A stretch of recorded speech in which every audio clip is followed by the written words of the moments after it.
안녕하세요, 자유분방입니다. 이번 달에 난방비가 좀 많이 올랐어요. 저도 11만 4,980원 이렇게 나왔는데요. 거의 2배 이상 지금 오르다 보니까 이번 달을 어떻게 보내는지에 따라서 다음 달 난방비가 결정이 되겠다 이런 생각이 들더라고요. 그래서 이번 영상에서는 겨울철 난방비를 절약하는 방법과 겨울철 관련 팁 한번 소개해 드려 보려고 합니다. 첫 번째로는 우풍을 줄이는 거예요. 문풍지, 뾱뾱이, 두꺼운 커튼 등을 쳐서 집안의 우풍을 좀 줄이는 거예요. 다들 이 에어캡 사용하는 건 아시리라 생각이 듭니다. 분무기로 간단히 창문에 물을 뿌리고요, 묻혀주시기만 하면 돼요. 요즘에는 다이소 가면은 이 뾱뾱이도 방한 목적으로 판매가 되고 있더라고요. 그 다음 보일러 관련해서 말씀드려 볼 건데요. 보일러마다 다르겠지만 대부분의 온도 조절기를 보시면 온돌 모드나 실내 모드로 되어 있는 경우가 많습니다. 온돌 모드 같은 경우에 뭐냐면 바닥에 있는 난방수의 온도를 체크를 해서 보일러가 가동이 되는 거예요. 그리고 실내 모드는 실내 온도 조절기 근처 공기 온도를 체크를 해서 보일러가 가동이 된다고 보시면 됩니다.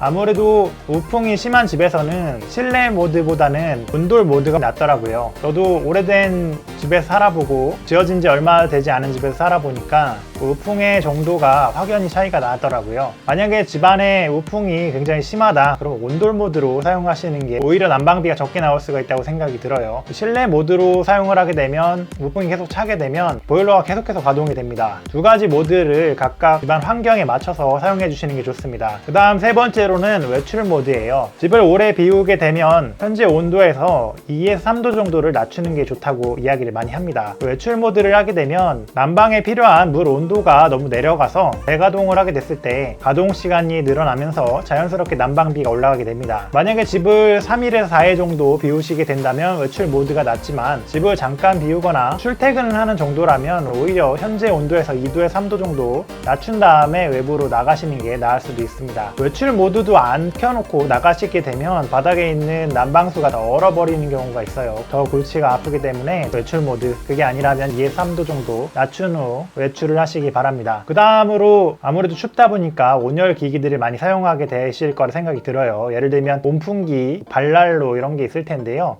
여러 가지 방식이 있지만 중요한 건 전력 소모량이라는 부분을 체크하셔야 됩니다. 온풍기의 경우 600, 800, 2000까지 상당히 다양한 종류의 온풍기들이 있어요. 예를 들어서 2000짜리를 사용을 하면 다음 달에 전기료 폭탄을 맞을 수도 있습니다. 온열 기기 중에 보시면 200W나 300W짜리 발 히터라던가 발 부분만 따뜻하게 해주는 등의 온열 기구들이 분명히 있습니다. 그런 온열 기구들을 사용을 해주시는 게 좋고 1000W가 넘어가는 온열 기기들은 가스 요금을 줄일 수 있는 대신 전기 요금이 많이 나올 수 있는 부분이 있습니다. 그 다음으로 이제 방풍 텐트인데요. 저도 한 2년, 3년 정도 방풍 텐트를 사용했던 경험이 있습니다. 개인적으로 추천드리는 방법은 아니지만 집이 너무 추우면 방풍 텐트도 방법이라 생각이 들어요. 외부에 사용하는 텐트가 아니라 집안에 바람을 막아주는 텐트가 있는데요. 장점은 잘 때 따뜻합니다. 문제가 있다면 아침에 일어나기가 힘들고 텐트에 지퍼를 내렸을 때 너무 추우니까 텐트 밖으로 나오기가 정말 싫더라고요. 햇볕도 안 들다 보니까 게을러지고 늦게 일어난다는 점이 단점이라고 생각이 들어요. 그래서 방풍 텐트는 정추운 상황이다 이럴 때만 사용을 해주시고요. 그 다음으로 이제 가습기를 켜는 겁니다. 가습기의 습기는 공기 순환에 도움이 돼서 보일러를 켰을 때 열이 더 빠르게 오르게 해주고요. 그 다음 수증기가 열을 품고 있기 때문에 온도가 떨어지는 속도를 늦춰주게 됩니다. 미미할 수도 있지만 가습기를 켜주시면 도움이 돼요. 그 다음으로는 가스 앱을 설치하는 거예요. 실시간 사용량을 체크를 하실 수가 있습니다. 검침기에 가신 다음에 가스 앱을 통해서 현재 얼마 정도가 나오고 있는지를 체크를 해보시면서 방 안의 온도를 조절하시는 게 좋습니다. 그리고 마지막으로 드릴 수 있는 팁은 세면대 등에 물을 졸졸 흐르게 켜놓는 거예요. 켜놓을 때는 온수가 약간 나올 수 있게 중간에서 조금 튼 정도에서 켜주시는 게 좋습니다. 예전에 냉수로만 해놓고 물을 졸졸 켜놓으니까 나중에 온수가 얼어버리는 경우가 있더라고요. 이런 부분들 잘 체크를 하셔서 겨울철 무사히 보내셨으면 좋겠습니다. 그리고 이번 영상은 여기서 마치도록 하겠습니다. 보시고 도움이 되셨다면 구독, 좋아요 부탁드립니다. 감사합니다.